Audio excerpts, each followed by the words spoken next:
Welcome! Thank you for joining us for today's lesson. This is part of a 13-lesson series brought to you by the Food Trust Nutrition Educators.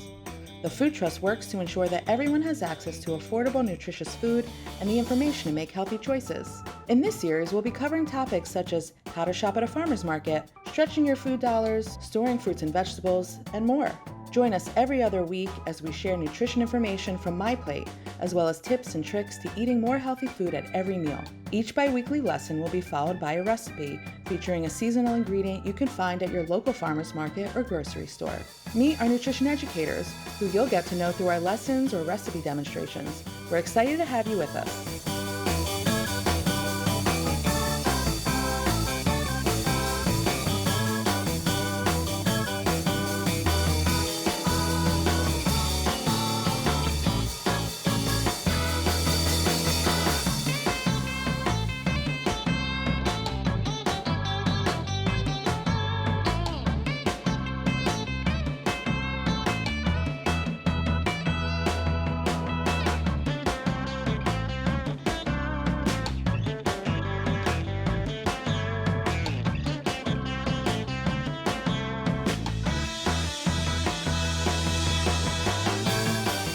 Thanks again for joining us. Please fill out our anonymous survey at the end of this video so that we can find out more about who we're reaching and how to serve our audience best. We hope you come back for our next lesson.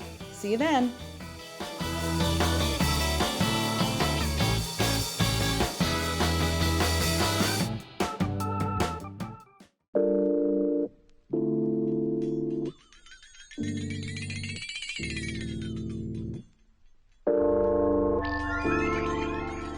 For today's spinach pesto, we'll be using spinach, feta cheese, olive oil, walnuts, a clove of garlic, as well as some kosher sea salt. Let's get started. Hello, my name is Shawlise, and I'm a nutrition educator here with the Food Trust. Today we'll be making a recipe called spinach pesto, which I personally am really excited about. Normally pesto is made with basil, Parmesan cheese, and pine nuts, all of which are really delicious as well as nutritious. But sometimes those ingredients can be hard to find, especially something like pine nuts, or maybe you're not able to get a lot of fresh basil at the time. So this recipe is delicious and is nutritious.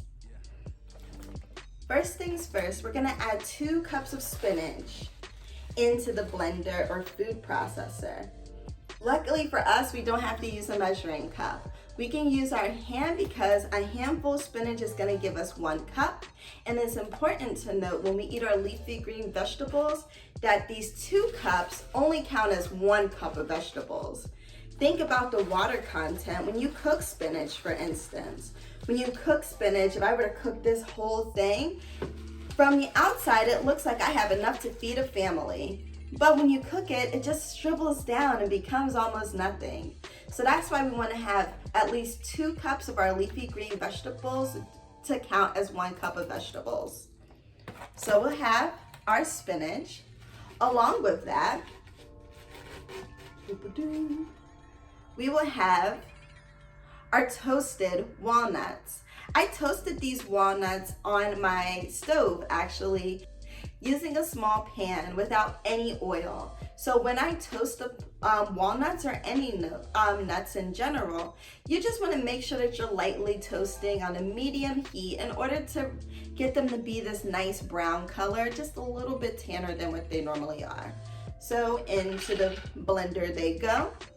We have 1 clove of garlic, and we have feta cheese. If you don't have feta cheese, you can use Parmesan, you can use even cheddar cheese in this moment. So I'm using feta cheese today.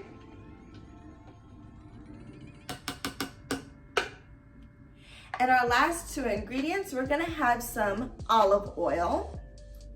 And this is great because this is a nice healthy fat, which is better for our hearts and important to note. If you don't have olive oil, you can use vegetable oil as well. Whatever oil you have on handy that you like to enjoy the taste of. Lastly, we have our kosher sea salt. So that's it. Let's blend it and put it together and see what we are working with.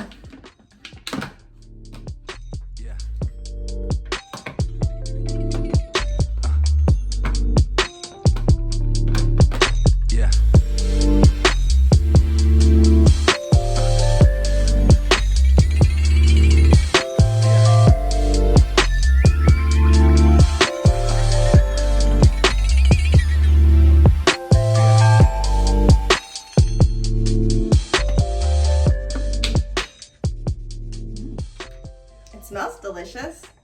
Let's have a little taste.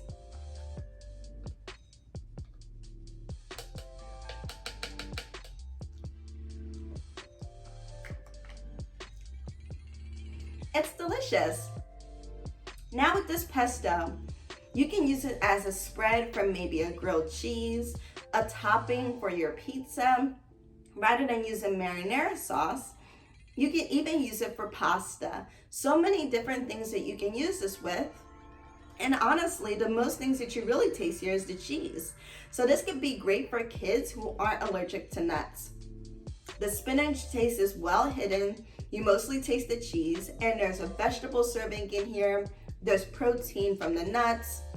There's calcium from the cheese, as well as some protein as well. A lot of good things in this recipe.